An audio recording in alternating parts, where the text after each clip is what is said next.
José Gervasio Artigas. Historia confidencial. Bueno, otra vez, bienvenidos a esta historia confidencial que hacemos con algunos aciertos y muchos errores con José Ignacio. Y con Felipe agradecerles mucho todos los mensajes que nos envían, tanto por carta como por email, por fax, que nos resultan de una gran utilidad. También, bueno, invitarlos como siempre a entrar en la página que nuestro director Fullone la está poniendo en pantalla en este momento. Bueno, y hoy nos vamos a ocupar de Artigas, José Gervasio Artigas. Qué poco sabemos, ¿no?, argentinas y argentinos, de José Gervasio Artigas. Hasta uno ha leído algunos reproches, porque supuestamente fue por su culpa que las Provincias Unidas del Río de la Plata perdieron esa región tan extraordinariamente rica que es hoy el Uruguay, la banda oriental, como se la llamaba desde entonces, la banda oriental del Río de la Plata. Como siempre vamos a empezar por el informe de Felipe Piña. La Junta produjo la apertura de varios puertos al comercio exterior, redujo los derechos de exportación de los productos y redactó un reglamento de comercio, medidas con las que pretendió mejorar la situación económica y la recaudación fiscal. La Junta, además, decretó la expulsión de los españoles de los cargos públicos y suprimió los honores a los funcionarios. Pero a poco de asumir el nuevo gobierno, se evidenciaron las diferencias entre el presidente Saavedra y el secretario Moreno. Moreno encarnaba el ideario de los sectores que propiciaban algo más que un cambio administrativo. Se proponían cambios económicos y sociales más profundos. Pensaba que la revolución debía controlarse desde Buenos Aires. Saavedra, en cambio, representaba a los sectores conservadores favorables al mantenimiento de la situación social anterior y era partidario de compartir las decisiones de gobierno con las otras zonas del territorio. La primera junta pronto comprendió que se hacía indispensable llevar los objetivos revolucionarios a otros pueblos, como así también asegurar su propia supervivencia ante la certeza de que la corona española no se quedaría de brazos cruzados, por lo que organizó diferentes expediciones militares. En Montevideo, el gobernador Elío se había rebelado contra Buenos Aires y obtuvo el apoyo de los portugueses para hostigar a la Junta porteña. Pero cuando Elío se aprestaba a lanzarse sobre Buenos Aires, surgió un movimiento popular en la banda oriental en defensa de la Revolución de Mayo. Su líder era el ex oficial de la milicia rural, José Gervasio Artigas. Artigas unía a sus excelentes condiciones militares un gran carisma y una importante cultura, producto de sus lecturas revolucionarias.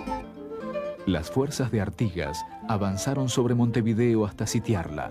La Junta de Buenos Aires envió tropas que se unieron a las de Artigas. Elío, con apoyo portugués, logró resistir y firmar una tregua. Pero al poco tiempo se reinició el conflicto que se prolongaría hasta 1814.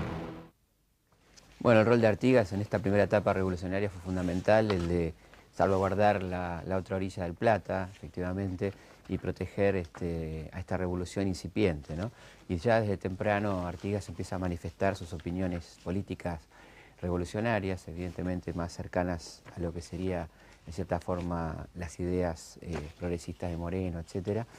Y prontamente también van a aparecer dentro de la Junta porteña y los sectores de los llamados primeros gobiernos patrios quienes se opongan al liderazgo de Artigas porque ven en él, además de un revolucionario o de alguien que de alguna manera está defendiendo la revolución, alguien que tiene ideas de cambio concreta, que no se conforma solamente con un cambio de gobierno, sino que piensa además en otro tipo de sociedad, en otro tipo de desarrollo social, económico y político. Hay varias paradojas en la vida de José Gervasio de Artigas. Varios cronistas de la época, entre ellos Nicolás de Bedia, que fue después suegro de Bartolomé Mitre, decían que durante muchos años de la juventud de Artigas, este fue el jefe de una banda de contrabandistas, que lideraba inclusive algunos indios charrúas, que llevaban ganado y cueros al Brasil. Pero en algún momento Artigas se acogió a un indulto que daba el virrey del Río de la Plata en ese momento, y pasó a integrar el cuerpo de milicias y después el regimiento de blandengues. Es decir, pasó de la marginalidad a ser una autoridad. Artigas fue un gran federalista, fue el paladín del federalismo de su época, a partir de 1810, pero es curioso que después el Uruguay se constituyó como una nación unitaria, hasta hoy. Bueno, porque es derrotado Artigas, ¿no? Y a la vez Artigas nunca habló de un Uruguay independiente. Él quería hacer una confederación de todas las provincias del antiguo virreinato del Río de la Plata. Claro, por eso yo en la introducción, cuando hablo de que algunos han tenido el atrevimiento de reprocharle a Artigas la independencia, bueno, que seguramente después sí fue una propuesta, sin duda, como vos bien decís, Artigas lo que quiso fue incorporarse a una confederación, bueno, pero donde las provincias estuvieran reconocidas. Claro, pero la paradoja es esta, que Artigas... Un federalismo parecido al norteamericano de aquella época. Así decían, pero la paradoja es que Artigas, que nunca habló de un Uruguay independiente, en el siglo XX hay una campaña de educación patriótica que lo va a constituir en el fundador de la nacionalidad, en el padre de la patria, cuando en realidad él no quiso un Uruguay independiente, ¿no? Lo interesante marcar es que Artigas, en mi criterio, es un pariente próximo de Dorrego, de San Martín, de Rosas, de todos aquellos caudillos, ¿no es cierto?, de todos aquellos que indudablemente, anárquicamente, muchas veces sin una base conceptual clara y además proponen un país distinto al país liberal que hoy sufrimos después de tantos años de fracasos. Y que tiene el mismo destino trágico que tiene un San Martín que muere en un exilio larguísimo afuera, de un Dorrego fusilado miserablemente, bueno, esa es una paradoja, de un Rosas que también muere de un exilio terrible y miserable. Y Artigas también tiene una muerte verdaderamente muy dramática en la Francia, en la Paraguay, digamos, de Francia, después de un exilio también muy, muy miserable y muy terrible. Si te parece bien, vamos a ver en ese conflicto, ¿no? que como vos bien decías, que Artigas mantiene permanentemente con Buenos Aires, algo donde se refiere a su conflicto con el directorio.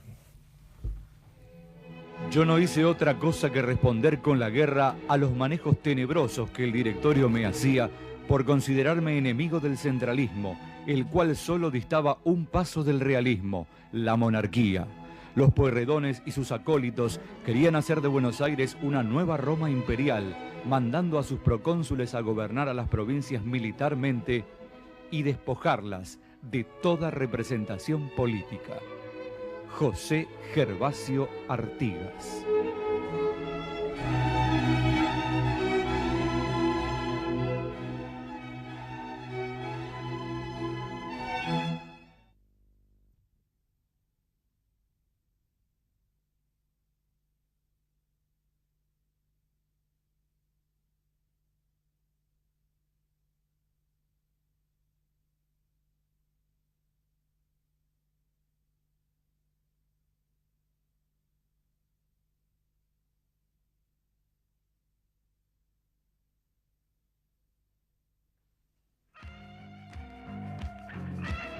Historia confidencial. José Gervasio Artigas. Bueno, acá José Ignacio ha dicho de Artigas que era un contrabandista, un malhechor prácticamente. Sí, ¿no? Primero un malhechor. Yo hace unos años estoy en Buenos Aires, en la embajada, como gremio cultural y de prensa. Y yo creo que una de las misiones más interesantes e importantes que me ha tocado vivir es participar en este programa para rectificar lo que decía García Hamilton respecto al malhechor. Eso salió publicado en un diario, un periódico que se publicaba en Buenos Aires, Sudamérica se llamaba, de su condición de malhechor. Y fue rectificado por Carlos María Ramírez, que le pedía pruebas a los años, ¿no? ¿Verdad? Artigas tiene una tradición, no solamente él, sino abuelo y padre fueron defensores acérrimos de toda la campaña de malhechores que asolaban toda la banda oriental, que naturalmente era una cosa muy desprotegida, ¿no? ¿Verdad? Y había quejas de las personas que estaban instaladas allí como estancieros acerca no solamente de robos, sino de raptos, de violaciones, de homicidios horribles. Y los Artigas, precisamente, incluso hay una declaración de los estancieros, de los hacendados en 1805, que dice, desgraciadamente no tenemos ninguna Artigas para que nos defienda. Pero además, doctor, si usted me permite, ¿Sí? Buenos Aires fue fue fundado como un puerto para el contrabando. Claro. Y Colonia del Sacramento fue fundada como un elemento por los portugueses cuando se separan de España para competir con el contrabando de Buenos Claro. Aires, contrabando de La Plata, de Potosí Claro. y el contrabando negrero. Yo diría que no debe espantarnos mucho. En ese momento el comercio era esencialmente un comercio ilegal. Hay que recordar, por ejemplo, que el padre de Belgrano indudablemente también era un contrabandista. No, Un contrabandista de fuste, Lo digamos. que no se cuestiona en forma radical, a pesar de que no hay documentación ni experiencias, es su condición que haya tenido algunas actividades que se podría quizás Claro. considerar que eran contrabando en la frontera con Brasil, por ejemplo. En ese sentido, Había muy poco comercio legal. En esa en época. ese sentido, Había- Eduardo Acevedo, un gran historiador nuestro, que no solamente se refirió a Artigas, tiene una magnífica obra sobre la historia del país, habla de que no hay que extrañarse sobre esa acusación de contrabandista. Dice, ¿quién en el Río de la Plata No era que se contrabandista. dedicaba a la industria del comercio? Además, nosotros todos sabemos que una de las causas de la emancipación americana precisamente es el monopolio establecido por España, ¿no? Sí, la búsqueda del libre comercio. Claro, ¿no? que poder llegaban los la pasión productos. por violar las leyes, bueno, Claro. que ha quedado Ha quedado profundamente como- incrustado en nuestra idiosincrasia, ¿no? como rasgo nacional. Pero el vamos a hablar de cumplimiento la algo ley, ¿no? que justamente comentábamos recién con José Ignacio, algo extraordinariamente loable de Artigas, por ejemplo, que fueron las instrucciones de Artigas a sus delegados a la a la Asamblea del Asamblea año General 13. Constituyente, que además los delegados no fueron admitidos por un problema formal No. en las acreditaciones, lo que implicaba toda un pretexto, ¿no? ¿Verdad? Artigas, porque Artigas era un hombre que estaba muy consustanciado con distintos ideas de la revolución del siglo XVIII en cuanto a la soberanía. La soberanía radica en el pueblo. Tal es así que él siempre, es obvio que él siempre llama y convoca a las asambleas. Y convoca a la asamblea de abril y la inicia con unas palabras magníficas que es justamente un diputado nuestro, un político nuestro el otro día recordaba en un aniversario de las instituciones del 13, que dice, mi autoridad emana de vosotros y ella cesa ante vuestra presencia soberana. ¿Verdad? Es brutal. Las instrucciones de Artigas eran fundamentalmente la independencia. La independencia de todas las España. provincias. Que la Asamblea Pero no además- llegó a declararla, ¿no? No, En no, la la Asamblea del año 13 independencia no. además del Río de la Plata De de Río de la España, Plata, de las digamos, Provincias de Unidas, la declaración claro. de la independencia de Provincias Unidas. La confederación como forma de gobierno. Como forma de gobierno, la autonomía de las La provincias. autonomía de las provincias, pero claro, la autonomía, las provincias mantenían su autonomía, pero dependían como confederación, como dos estados libres que resuelven las cosas importantes a través de un gobierno central.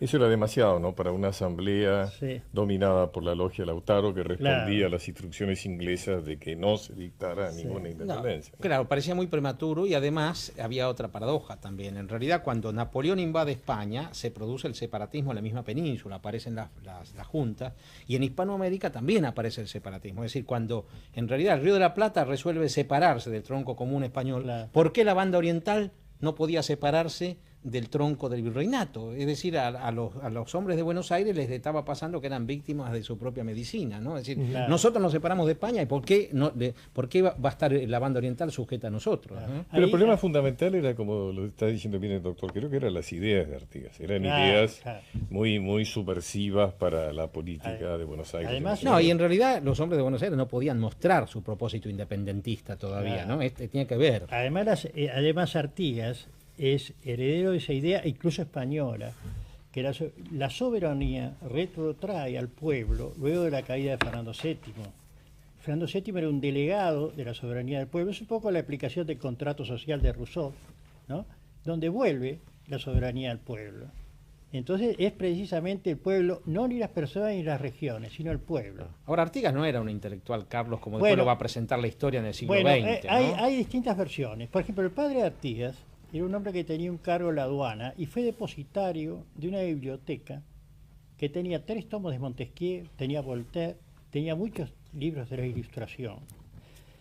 Lo que no se puede Que negar... era lo más moderno de la época, inclusive Claro. censurado. en muchas- Sí, incluso, lo que no se puede negar, Artigas incluso tuvo determinados secretarios, Monterroso, Barreiro, el padre de Larrañaga, de gran nivel intelectual, que quizás hayan por supuesto, redactado algunas cosas, pero hay una línea muy firme, muy segura y muy coherente en Artigas siempre, ¿la verdad? Pero incluso la palabra escrita de él tiene una fuerza y no tiene ninguna contradicción. Cuando incluso en la Constitución del año 13 habla de la libertad civil y religiosa, es muy interesante esto, promoverá la libertad civil y religiosa en toda su extensión imaginable. Incluso es más amplia. Que el Uruguay sí va a seguir sus pasos, ¿no? Va a ser el primer país de Hispanoamérica que separa a la Iglesia del Estado. Bueno, la divorcio, ¿no? La primera constitución nuestra de 1830 incluso es más restringida que esta, porque dice en toda su extensión imaginable. La del 30 establece la religión católica como religión oficial, admitiendo la libertad de cultos. Que eso sigue hasta 1907 u 8, donde por ley se termina ese privilegio, si se quiere, y la segunda constitución del país de 1917 establece, no habla de religión oficial, y por supuesto establece la libertad de culto. Dígame muy brevemente, pues ya tenemos que despedirnos, algún defecto de Artigas. A nosotros nos gusta siempre, vamos a matizar los negros y los blancos de las personas. Cierta intransigencia. Intransigencia. Por ejemplo, el Tratado del Pilar, que marca quizás el final de Artigas, de 29. La ruptura con Ramírez, la derrota de Tacuarembó. Después de Cepeda, que marca, ¿no?, el triunfo federalista frente al centralismo de Buenos Aires, se firma el Tratado del Pilar y Artigas no lo acepta. De una manera siguiente, él argumenta que el tratado en ninguna manera establece la lucha de Buenos Aires contra los portugueses. Claro, ahí había, lo que pasa es que Buenos Aires, a través del director Pueyrredón, entre otros, instigó la invasión portuguesa. Sí, claro. Por lo menos negoció que no pasaran la costa occidental del Paraná, digamos, ¿no? Claro. Bueno, muchas gracias. Seguramente en el próximo bloque con Fermín Chávez vamos a tocar el tema del Tratado de Pilar, que es un tema fundamental, ¿no? Y ahora vamos a la segunda parte del informe de Felipe de Piña. Las provincias del litoral eran las que más cerca estaban de las aspiraciones porteñas. Acordaban en eliminar las barreras aduaneras y aumentar el intercambio con el exterior, pero exigían que Buenos Aires dejara de manejar la aduana y por lo tanto pedían su nacionalización. También pretendían que se aceptara la libre navegación de los ríos interiores, el Uruguay y el Paraná, para que los productos del exterior arribaran directamente de sus lugares de origen a los puertos provinciales sin pasar por Buenos Aires. Las diferencias económicas se tradujeron en diferencias políticas. Una de las consecuencias de la revolución fue la construcción de un nuevo orden político en reemplazo del colonial, que produjo, en el mediano plazo, una reestructuración social, la aparición de un nuevo poder hegemónico, los terratenientes de Buenos Aires y la resistencia de las clases dominantes del interior a ser desplazadas de sus posiciones de privilegio. La Asamblea inauguró sus sesiones a fines de enero de 1813 y se proclamó representante de las Provincias Unidas del Río de la Plata. Tenía por objetivos proclamar la independencia y sancionar una constitución que incluyese la forma republicana de gobierno y la división de poderes. Estos postulados no fueron cumplidos. Sin embargo, la obra de la Asamblea fue importante porque se convirtió en una especie de declaración de principios que sirvió de antecedente en los futuros proyectos constitucionales. Si bien ya se habían suscitado problemas entre Artigas y las autoridades de Buenos Aires, durante la reunión de la Asamblea se produjo un nuevo distanciamiento entre ambos por el rechazo de los diputados orientales. La Asamblea del año 13, presidida por Alvear, temía que la incorporación de los artiguistas produjera una virtual alianza entre el caudillo oriental y San Martín para apurar una declaración de independencia en contra de los intereses del grupo alvearista. Los representantes de Artigas traían instrucciones muy precisas que no eran del agrado de la clase dirigente porteña: inmediata declaración de independencia, constitución republicana, gobierno central con respeto a las autonomías provinciales y el establecimiento de la capital fuera de Buenos Aires. Las élites porteñas temían que la influencia del caudillo oriental se extendiera al resto de las provincias. Veían en la acción de Artigas un peligroso ejemplo que propugnaba un serio cambio social. El reparto de tierras y ganado entre los sectores desposeídos, concretado por Artigas en la banda oriental, bien podía trasladarse a la otra margen del Plata y poner en juego la base de su poder económico.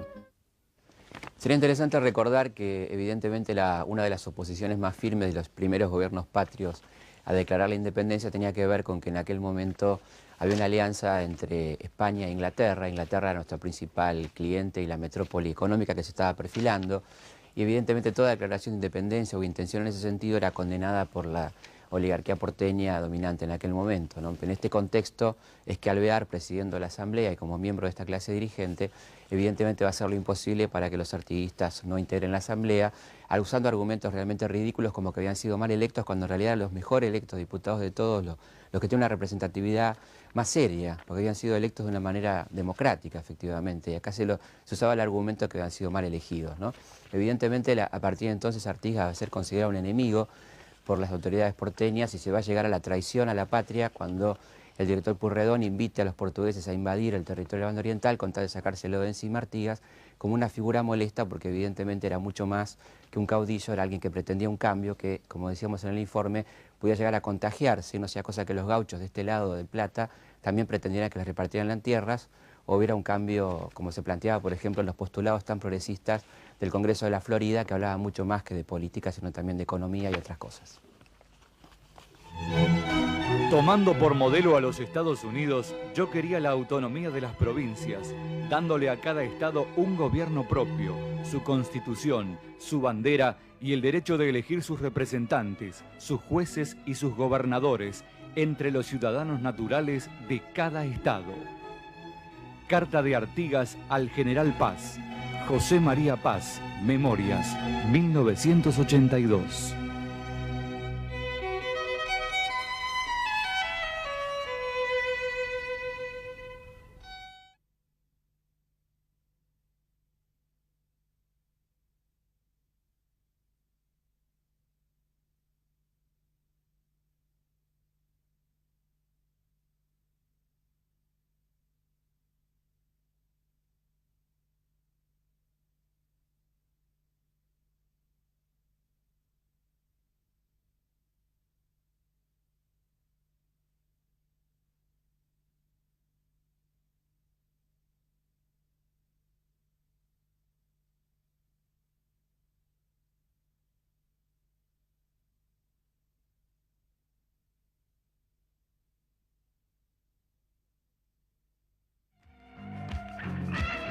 Historia confidencial. José Gervasio Artigas. Artigas era un federal que además de cambios a nivel político, quería cambios a nivel social y económico, ya que no quería el sistema feudal heredado por los españoles. Los caudillos, como Artigas, decían que no negaban una necesidad de unión entre los pueblos, pero sí la autonomía de cada una de las provincias, porque, bueno, ya que Buenos Aires siempre influía sobre ellas y tomaba más poder, que no dejaba a las provincias crecer y manejaban el ámbito político, económico y social. En esa época, los unitarios porteños estaban en contra de Artigas, ya que él quería distribuir las tierras en la banda oriental y eso perjudicaba al poder central de Buenos Aires. Artigas era un caudillo con ideas federales que representaba a la banda oriental, actualmente Uruguay, que, bueno, por sus ideas federales de repartición más equitativa de las riquezas, fue que Carlos María Alvear rechazó sus diputados en la Asamblea del año 13. Muchas gracias a los chicos del Colegio Carlos Pellegrini por su participación. Carlos Mendive señalaba hace un minuto que el Uruguay ya en 1831 había decretado la libertad de cultos, cosa que la Argentina recién va a hacer en la Constitución de 1853, y a pesar de que se quedó el requisito de que el presidente fuera católico y que el gobierno debía sostener a la Iglesia, a pesar de eso, la Constitución del 53 en la Argentina tuvo una gran resistencia, ¿no? Fermín Chávez, vos que escribiste sobre Artigas y sos un conocedor de estos temas, ¿cuál es tu opinión sobre Artigas? Bueno, en primer lugar, Artigas fue un tránsfuga. Fue un tránsfuga. que lo hizo desde mi provincia, se pasó a Entre Ríos, fue a Nogoyá.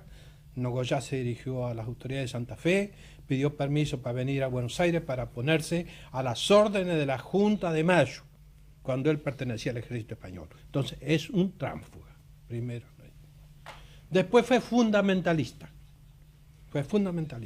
educado por los franciscanos del Colegio San Bernardino de Montevideo, que había sido el viejo colegio de los jesuitas, que expulsados pasó a ser dirigido por la orden franciscana, y que lo educaron en un principio que ya estaba en la última etapa de la escolástica impuesta, que era que la soberanía reside en el pueblo, no viene de Dios, al rey o al presidente, a quien sea. Eso que Jacobo I de Inglaterra decía, a mí me viene de Dios, y voy a quemar la Defensa Fidei del padre Suárez porque dice que la autoridad viene de la comunidad, dice Suárez. Y este era fundamentalista y aceptó eso y sostuvo de que la soberanía venía del pueblo. Quien nos precedió en el testimonio citó algo que me parece fundamental, que lo define Artigas cuando va a la reunión de sus diputados. Mi autoridad emana de vosotros y cesa ante vuestra presencia soberana. ¿De dónde sacó eso? ¿De dónde sacó eso? De los neotomistas, ¿no es cierto? Claro, de los últimos. De Mariana. No, del padre Suárez y Victoria. Sí. Bueno, de un dominico y de un jesuita. Sí, no lo sacó de Rousseau, de Montesquieu. Sí, todavía no existían. Por eso, lo sacó anterior a Rousseau es el padre Suárez y el padre Victoria. Sí. Esto es claro. Francisco Sin embargo, alguien estudió, digamos, ese tema y dice que no hay en la prensa de Hispanoamérica no hay una cita de estos ¿Cómo que no? Si lo enseñaban en la Universidad de Córdoba enseñaban estas doctrinas. Y en Chuquisaca también, si Moreno lo recibió en Chuquisaca. Contame un poco de Tratado de Pilar, que me parece muy importante porque hay mucha gente que va a Pilar, pero no tienen ni idea de qué sucedió con Pilar. Quiero volver a esto. ¿Por qué Gaspar Rodríguez de Francia, que estudió en Córdoba, ambos derechos en Córdoba, cuando la Junta le manda que se someta a la Junta de Buenos Aires, le responde, dice, en julio del año 11, no, si somos iguales nosotros, el cabildo nuestro es igual de ustedes, lo que tenemos que hacer es una confederación hispanoamericana. El presidente el otro de tirano, Paraguay, ¿no es cierto? El otro tirano, claro, dictador, le contestó eso a la Junta de Buenos Aires, hagamos una confederación entre iguales. Bueno. Tratado del Pilar. Ahí se ha producido, como decíamos, se ha producido la batalla de Cepeda. Sí, está bien. López y Ramírez han vencido a Buenos Aires. Sí. Ahí está. Y se juntan López, Ramírez. No digo una mala palabra, al cohete. Porque, ¿qué pasa? Zarratea, que era un tipo astutísimo. Sin duda astutísimo. Lo convence a los vencedores para que separarlos de Artigas. Recordemos que los vencedores eran Artigas, ¿qué Artigas? Estanislao López, caudillo de Santa Fe. Y nosotros le vamos a dar armas para que se separen de Artigas. Recordemos para que la gente nos vaya siguiendo. Estanislao López de Santa Fe, Francisco Ramírez de Entre Ríos. Francisco Ramírez de Entre Ríos, eran subalternos, digamos así, de José Gervasio Artigas. Claro. Bueno, y después el Tratado del Pilar significó. ¿Por qué dice no? ¿Por qué subalternos si tenían que estar todos al mismo nivel? No, sí. ¿Por qué subalternos? Precisamente por ahí viene. No, porque el jefe de los pueblos libres era Artigas. Entonces, pero si Artigas lo buscaba era una federación de iguales. No, bueno, pero iguales con Buenos Aires, pero cuando se trata de los nuestros, algunos somos más iguales que otros. ¿no? Más iguales. Sí, bueno, pero en el litoral respondían todo, Entre Ríos respondía Artigas. Era una confederación. No Ramírez, Ramírez. Los pueblos libres el Nogoyá respondían a los Ereñú, todos estaban, dependían, toda la jefatura de Artigas. Claro. Y Ramírez defeccionó y después lo fueron matando uno por uno los porteños. Ramírez se separa ahí de Artigas. Sí. Artigas se lo reprocha duramente. ¿Y después cómo le fue? Lo hicieron pelear con... Lo mata Estanislao López. Y bueno, lo hicieron pelear entre ellos. No la vio el famoso Ramírez, ¿no? romántico. Estás enojado, estás mentira enojado. que fue peleando por la dama que murió. Mentira eso. Lo desmiente Anacleto Medina, que era el secretario en su memoria.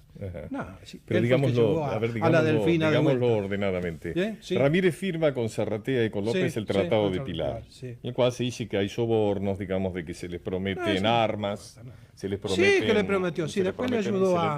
Para pelear contra Ramírez, contra Artigas, le dio armas en Buenos Aires. Claro, exactamente. Y finalmente, pero se ha producido en ese momento la derrota de Artigas en Tacuarembó contra los portugueses, que permite que Zarratea maneje con cierta inteligencia la situación y los ponga en contra de Artigas. Y ahí comienza el derrumbe de Artigas, ¿no es cierto?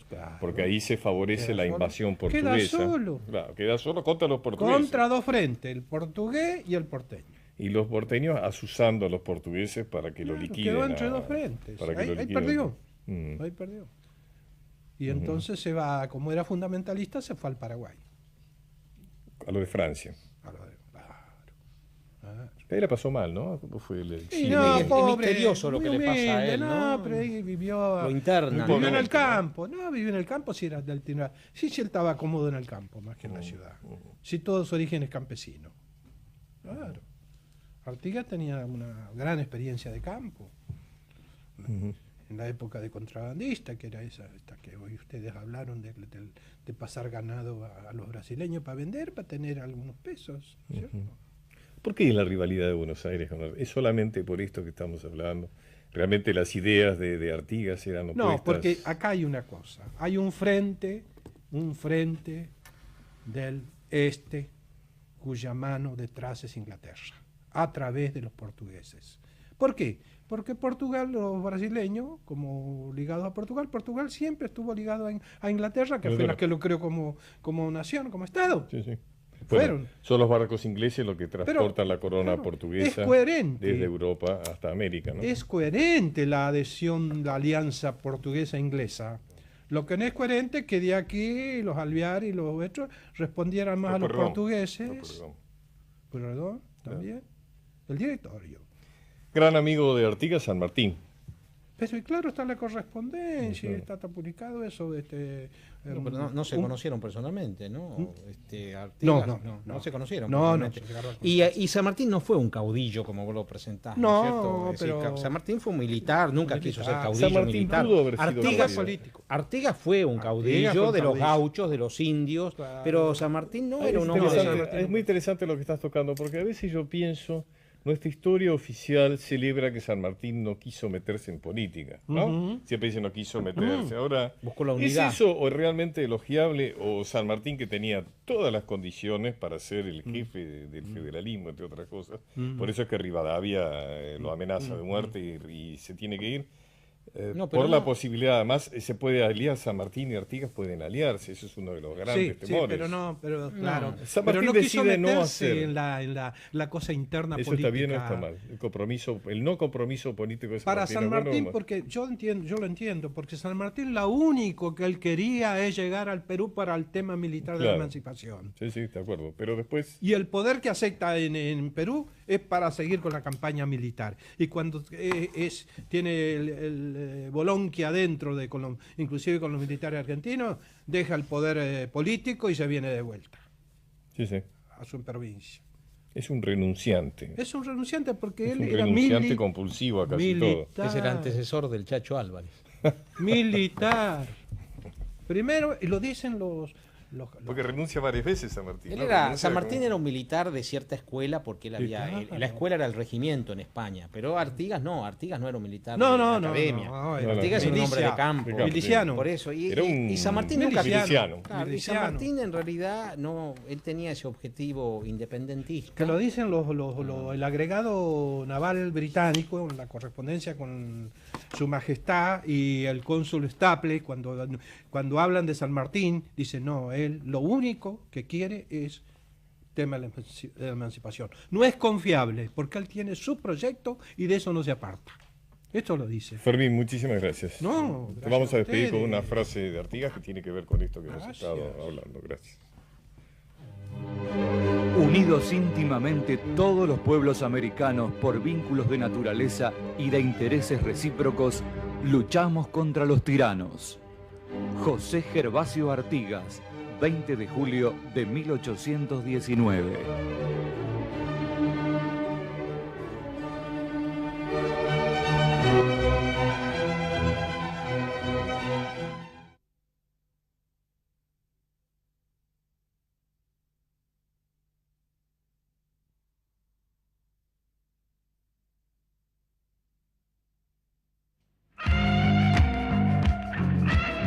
Historia confidencial. José Gervasio Artigas. Aquí donde el río se enoja y se revuelve en hervores y remolinos, sobre la meseta purpúrea rodeada de fosas y cañones, gobierna el general Artigas. Estos 1000 fogones de criollos pobres, estos ranchos de barro y paja y ventanas de cuero, son la capital de la Confederación de Pueblos del Interior del Río de la Plata. Eduardo Galeano, Memoria del Fuego 2, Las caras y las máscaras, 1984. Qué grandes escritores, ¿no?, que ha dado la patria de Artigas, ¿no? Sí, Galeano, Benedetti, Bonetti, tanto. ¿Y la película? ¿Qué pasó con la película? No tenemos película argentina sobre Artigas, parece que no se ocupó el Y eso cine nacional. eso no es significativo, ¿no? Totalmente significativo. Los argentinos lo tratamos mal, Artigas, ¿no? Primero que no lo Pero más consideramos... tratamos mal la historia. Yo creo que no sea solamente razones de tipo económica por la cual no se puede volver a filmar esas cosas que filmaba, esas películas que filmaba Torrenizo, San Martín, Épicas. épicas, San Martín, Martín Fierro, las que se filmaban antes cuando se filmaba el Dominguito, Sí, el Tambor de Tacuarí. El Tambor de Tacuarí. Claro. ¿Qué pasó? Hemos me parece que- perdido sentido de la historia cinematográficamente. No, además parte de la cuestión de que la historia argentina no lo considera, la historia oficial no lo considera un prócer nacional, digamos. No, ¿no? al contrario, ¿no? Un enemigo, como decían antes, acá decía muy bien. ¿Qué piensa tu admirado ese que hablaba de que lo más valioso que tenían los gauchos era su sangre para abono de la tierra, es decir, Sarmiento? ¿Qué opinaba de este gaucho Artigas? Sarmiento decía que Artigas era un salteador, que era jefe de una banda de fascinerosos y de indios, porque él era más cruel que los propios aborígenes y por eso podía dirigirlos. Y Mitre también fue muy duro, decía que Artigas era un anarquista, enemigo de todo gobierno y de todo orden, ¿no? Esa generación fue muy dura con Artigas porque, claro, Artigas quería la federación y en ese tiempo, como se estaba en la lucha por la independencia, se consideraba que toda división interna... Por la organización, Claro, porque esto es lo que pasó, ese separatismo después se dificultó durante décadas el armado de cada nación, ¿no? Y es curioso esa paradoja, en 1883 el Senado uruguayo se niega a poner en el monumento a Artigas la insignia de fundador de la nacionalidad, porque dice que es falso, porque Artigas no quiso una nacionalidad uruguaya, lo que quería era una confederación con todas las antiguas provincias, ¿no? Es decir, esa educación patriótica que va a venir en la Argentina y en el Uruguay en el siglo XX para homogeneizar a los hijos de inmigrantes que necesitan un padre de la patria. Y bueno, así salió Artigas en Uruguay y San Martín, por ejemplo, que en realidad luchó en Chile. Las grandes batallas de San Martín fueron en Chile. Y que entra a Lima con bandera chilena. Y que entra a Lima con bandera chilena. San Martín es en realidad el libertador de Chile y a medias el de Perú.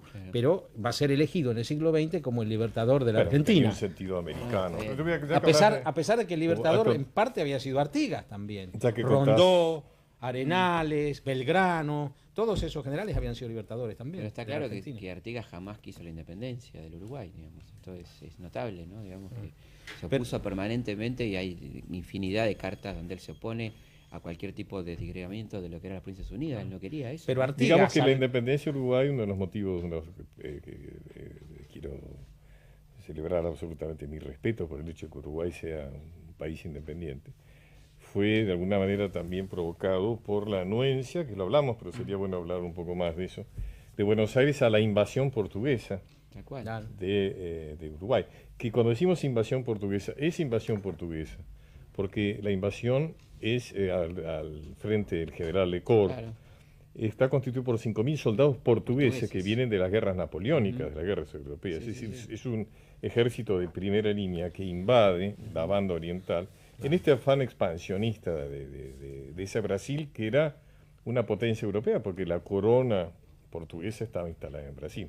Esa es una de las razones cuando uno mira el mapa, que ve ese Brasil inmenso, es porque Brasil era una potencia europea, ahí estaba instalada. Imperial. Era el imperio, exactamente, era un imperio. Bueno, Mientras Artigas, los otros países claro. se fragmentaban Claro. y las provincias del Río de la Plata Pero acá- perdían Bolivia, perdían Uruguay, perdían Paraguay, Brasil se Acá expandía. se ve Bueno. un poco la hipocresía de la historia oficial, ¿no? Porque te reivindica personajes como Pueyrredón, por ejemplo, que es el que facilita el ingreso de los portugueses a la invasión a la banda oriental, y critica a Artigas por ser independentista cuando no es cierto. Ahí cierto. hay una mentira histórica concreta.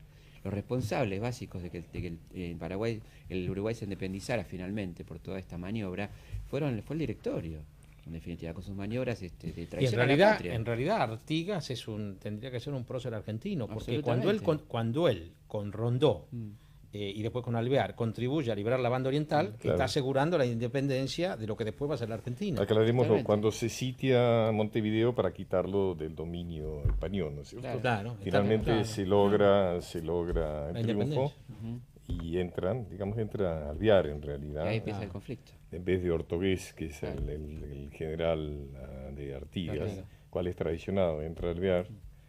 Y luego finalmente, bueno, empieza una serie de conflictos muy grandes y Sitio. finalmente Alvear retira todas las tropas argentinas y deja a Artigas solo en Montevideo a merced de la invasión portuguesa. Que con el ejército profesional, como decías vos antes. O sea, Bueno, no son tropas argentinas, son tropas del antiguo virreinato del Río de la Plata. En realidad no existe la Argentina y no existe Claro. el Uruguay, ¿no? No existe ni el término ni el concepto. Si se habla ¿no? del Porque movimiento también, Artigas, puedo perdón, contar ¿no? un recuerdo simpático, Sí. me contó China Zorrilla. China Zorrilla le gusta mucho hablar con los taxistas. Me contaba, bueno, hay que recordar que este monumento que está frente a Teseo, Canal 7, es el monumento Artigas, y que fue hecho por su padre, ¿no es cierto?, por ese gran escultor que fue Zorrilla de San Martín. Entonces un día iba a China en taxi y el taximetrero le dice, qué lindo monumento este. Entonces ella dice, sí, qué lindo, ¿vio? Y dice, y lo hizo su padre, le dice el taxista. Y China encantada, dice, sí, ¿cómo sabe? Porque usted me lo contó en un viaje anterior.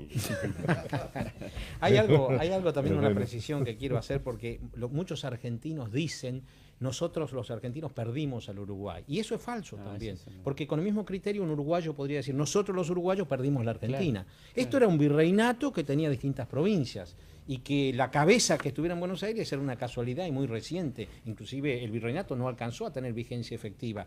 En los hechos el gobernador de la banda oriental no prestó totalmente obediencia por lo reciente de la designación a Buenos Aires, así que en realidad Y además eso la forma- amistad indeleble de Argentina y Uruguay está clara en que le facilitamos ir al la repechaje clasificación en el Mundial de Fútbol. que fue agradecido por la tribuna Fue uruguaya. Pero ellos nos devuelven con Punta del Este. Claro. Empezaron con silbidos, terminaron con aplausos. aplausos, Es decir, claro. hay una hermandad. Pero yo insistiría en algo que es claro también. A Artigas hay que emparentarlo con Dorrego, hay que emparentarlo con San Martín, hay que emparentarlo con los caudillos, hay que emparentarlo también con Rosas, que son aquellos personajes infaustos en nuestra historia, y todos ellos con una línea muy semejante, una línea nacional, muy federal, Pero además muy antagónica a lo extranjero, muy diferenciadora. Hay Pero algo no es que lo así. distingue, Bueno, ¿no? la inclusión de San Martín en esa, yo discrepo totalmente, Pacho. ¿Y por qué San se lo Martín ni echa? fue caudillo. ¿Por qué se lo echa? ni- y Por lo- además, es San lo que Mar- podría haber sido. O sea, ¿por qué se lo echa a San Martín de San- su país? Se lo ¿Pero echa cuál por era lo que el país de podría San haber Martín? sido. ¿Cuál era el país de San Martín? Bueno, Argentina, no, ¿Por dejate qué? bromar. San Pero Martín ¿cómo se no? cría en Cádiz, se No, cría no, en bueno, Málaga, claro, perdón, claro, se cría en interviene Málaga. la política Claro, argentina. No, pero San Martín pero- sigue siendo argentino hasta el fin de sus días. Toda su correspondencia y todo es una permanente preocupación. San Martín sobre es lo un que hombre pasa en universal y es un liberal, Bueno, precisamente. Pero a es San un Martín lo hombre, echan un hombre de la Argentina, Revolución no por lo que Francesa. es, sino San por Martín- lo que podría haber sido, y él no quiere ser. No, Pero San además Martín hay era un una- hombre universal. ¿Por qué tiene- él se va a Francia, por ejemplo, o en Bélgica? Él Pero- es un hombre que ha vivido más tiempo en Se Europa va que porque en lo el quieren Río de la matar, Plata. José Ignacio. Vos sabés, vos no No. escribiste un libro sobre Sí, San Martín. por eso Y bueno, te no te digo. ocupás de No. la rivalidad con Rivadavia. Sí, con- pero no es cierto que a San Martín lo hayan querido matar cuando está en Buenos Aires. Él lo visita a Rivadavia y Rivadavia le devuelve la visita a él. Bueno, No, la no visita es- final. San Martín, yo para creo le dé que el eso pasaporte eso para forma poder ir. parte de los mitos del siglo XX que decíamos recién de Artigas y que también es aplicable a San Martín. Pero Es el siglo XX el que lo hace una especie de paladín de la nacionalidad. San Martín fue un hombre universal, fue el verdadero liberador de ¿Qué Chile quiere decir y fue universal? gobernante en el Universal, Perú. para vos Que quiere no decir tenía un tiene- apego que a no una tiene tierra. ideas, que no tiene ideas. No, al contrario, que luchaba por ideas liberales. Él lucha por las ideas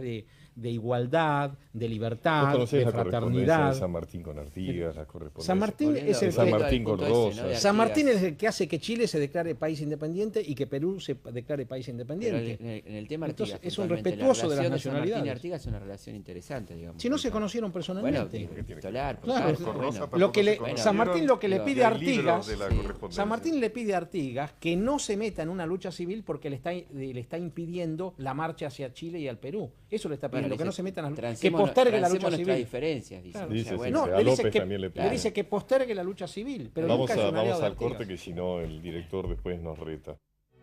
El objeto y los finales de la Convención del Pilar, celebrada por vuestra señoría sin mi autorización ni conocimiento, no han sido otros que confabularse con los enemigos de los pueblos libres para destruir su obra y atacar al jefe supremo que ellos se han dado para que los protegiese. Y no es menor crimen haber hecho ese vil tratado sin haber obligado a Buenos Aires a que declarase la guerra a Portugal. Esta es la peor y más horrorosa de las traiciones de vuestra señoría. Carta de Artigas a Francisco Ramírez como respuesta al envío de la copia del Tratado del Pilar, 27 de febrero de 1820.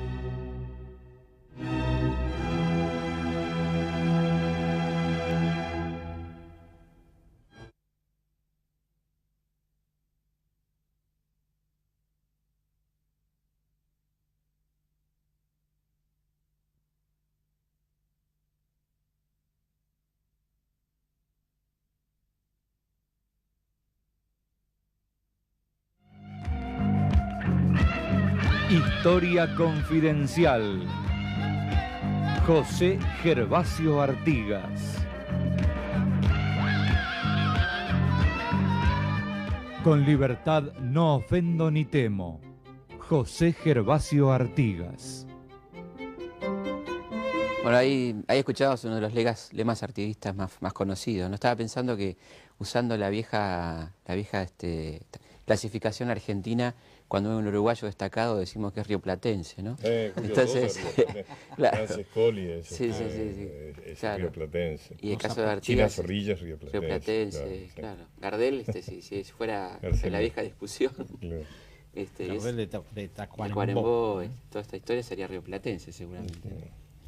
Es un lindo país, cómo llevó adelante el laicismo, cómo llevó adelante los derechos de la mujer, la democracia, un país serio, la educación pública uruguaya. Uruguay tiene la primera ley de educación pública prácticamente del mundo, porque se dictó en 1879, antes de la ley francesa de 1882 y antes de la ley laica nuestra de 1884. Así que, y por eso tiene gente tan educada, tan culta, ¿no? Es decir, el legado de Gervasio no habrá querido la independencia, pero el hecho de querer un país culto, pensante, ¿no? Un país pensante, me parece. Un país pensante. Muy laico, donde está clara la separación de la iglesia. Llegó a tener un ejecutivo colegiado. Yo creo que un tema interesante fue lo que hablamos en el primer bloque, donde aparece ya más marcado, quizás ya decididamente, el conflicto de Artigas con Buenos Aires, el tema de la Asamblea del año 13. ¿No? Que además la historia nos miente en relación a la Asamblea del año 13 porque nos dice... La Asamblea del año 13 fue convocada para dictar la independencia. Luego llega la orden de Inglaterra de no dar la independencia, la logia Lautaro, que es absolutamente anglófila. Ahí es donde Alvear derrota a San Martín y lo manda a la miércoles, lo manda al norte. No, lo manda a Tucumán, que no es la miércoles. No, lo manda lo manda...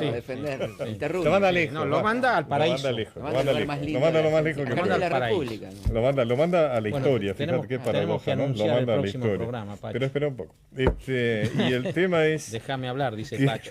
Déjame hablar. Que, fíjate, se dice que esa asamblea dicta el himno. Y no es cierto, lo que proponen es una canción. Como están tratando de evitar todo lo que significa independencia, proponen una canción patriótica. Se dice que establecen la escarapela, el símbolo. No es cierto. Establecen una insignia recordatoria de la asamblea. Y después hablan de la fiesta nacional. No es cierto. Establecen una fecha cívica. Es decir, todo queda... La esclavitud, ¿no? La esclavitud absolutamente limitada, la libertad de vientre. Ahora, la eliminación de los títulos de nobleza que ya no había. Claro. Los pueblos libres necesitan libertadores, los pueblos libres necesitan protectores, me refiero por el título de Artigas, ¿no? Ah, bueno, pero sí. Eso es lo que le pasa a sí, Artigas digamos, después con sus lugartenientes. ¿No? Alguien que conduzca seguramente, no sé si. Además es linda la palabra líder. protector. La va a usar San Martín en el Perú, ¿no? Un autócrata paternalista. Claro. Es lo más parecido a la democracia que se podía dar en esa época, que no había democracia en ningún lado. El paternalismo es lo contrario de la democracia, Pancho. Bueno, pero en ese momento no, era alguien que se ocupaba de los pobres, los desposeídos. El próximo programa, pregunta. El próximo programa es José Hernández. José Hernández y el Martín Fierro. Martín Fierro, ni más ni menos. Le va a gustar a Pacho. Sí, vamos a tocar este tema. Siempre vamos a orillar inevitablemente alrededor del tema de lo nacional y la de barbarie lo nuevamente. La barbarie y civilización. Hernández con los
Bueno, y hoy nos vamos a ocupar de Artigas, José Gervasio Artigas.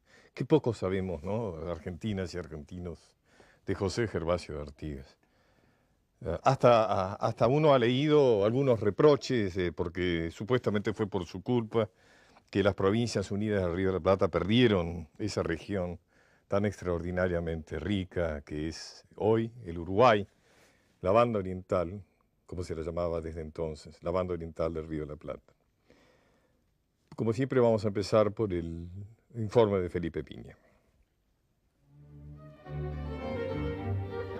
La Junta produjo la apertura de varios puertos al comercio exterior, redujo los derechos de exportación de los productos y redactó un reglamento de comercio, medidas con las que pretendió mejorar la situación económica y la recaudación fiscal. La Junta, además, decretó la expulsión de los españoles de los cargos públicos y suprimió los honores a los funcionarios. Pero a poco de asumir el nuevo gobierno, se evidenciaron las diferencias entre el presidente... Además de un revolucionario, de alguien que de alguna manera está defendiendo la revolución, alguien que tiene ideas de cambio concreta, que no se conforma solamente con un cambio de gobierno, sino que piensa además en otro tipo de sociedad, en otro tipo de desarrollo social, económico y político. Hay varias paradojas en la vida de José Gervasio de Artigas. Varios cronistas de la época, entre ellos Nicolás de Bedia, que fue después suegro de Bartolomé Mitre, decían que durante muchos años de la juventud de Artigas, este fue el jefe de una banda de contrabandistas, que lideraba inclusive algunos indios charrúas, que llevaban ganado y cueros al Brasil. Pero en algún momento Artigas se acogió a un indulto que daba el virrey del Río de la Plata en ese momento, y pasó a integrar el cuerpo de milicias y después el regimiento de blandengues. Es decir, pasó de la marginalidad a ser una autoridad. Artigas fue un gran federalista, fue el paladín del federalismo de su época, a partir de 1810, pero es curioso que después el Uruguay se constituyó como una nación unitaria, hasta hoy. Bueno, porque es derrotado Artigas, ¿no? Era el ex oficial de la milicia rural José Gervasio Artigas. Artigas unía a sus excelentes condiciones militares un gran carisma y una importante cultura, producto de sus lecturas revolucionarias. Las fuerzas de Artigas avanzaron sobre Montevideo hasta sitiarla. La Junta de Buenos Aires envió tropas que se unieron a las de Artigas. Elío, con apoyo portugués, logró resistir y firmar una tregua. Pero al poco tiempo se reinició el conflicto que se prolongaría hasta 1814. Bueno, el rol de Artigas en esta primera etapa revolucionaria fue fundamental, el de salvaguardar la otra orilla del Plata, efectivamente, y proteger a esta revolución incipiente, ¿no? Y ya desde temprano Artigas empieza a manifestar sus opiniones políticas revolucionarias, evidentemente más cercanas a lo que sería, de cierta forma, las ideas progresistas de Moreno, etc. Y prontamente también van a aparecer dentro de la Junta porteña y los sectores de los llamados primeros gobiernos patrios quienes se opongan al liderazgo de Artigas porque... Saavedra y el secretario Moreno. Moreno encarnaba el ideario de los sectores que propiciaban algo más que un cambio administrativo. Se proponían cambios económicos y sociales más profundos. Pensaba que la revolución debía controlarse desde Buenos Aires. Saavedra, en cambio, representaba a los sectores conservadores favorables al mantenimiento de la situación social anterior y era partidario de compartir las decisiones de gobierno con las otras zonas del territorio. La primera junta pronto comprendió que se hacía indispensable llevar los objetivos revolucionarios a otros pueblos, como así también asegurar su propia supervivencia ante la certeza de que la corona española no se quedaría de brazos cruzados, por lo que organizó diferentes expediciones militares. En Montevideo, el gobernador Elío se había rebelado contra Buenos Aires y obtuvo el apoyo de los portugueses para hostigar a la Junta porteña. Pero cuando Elío se aprestaba a lanzarse sobre Buenos Aires, surgió un movimiento popular en la banda oriental en defensa de la Revolución de Mayo. Su líder...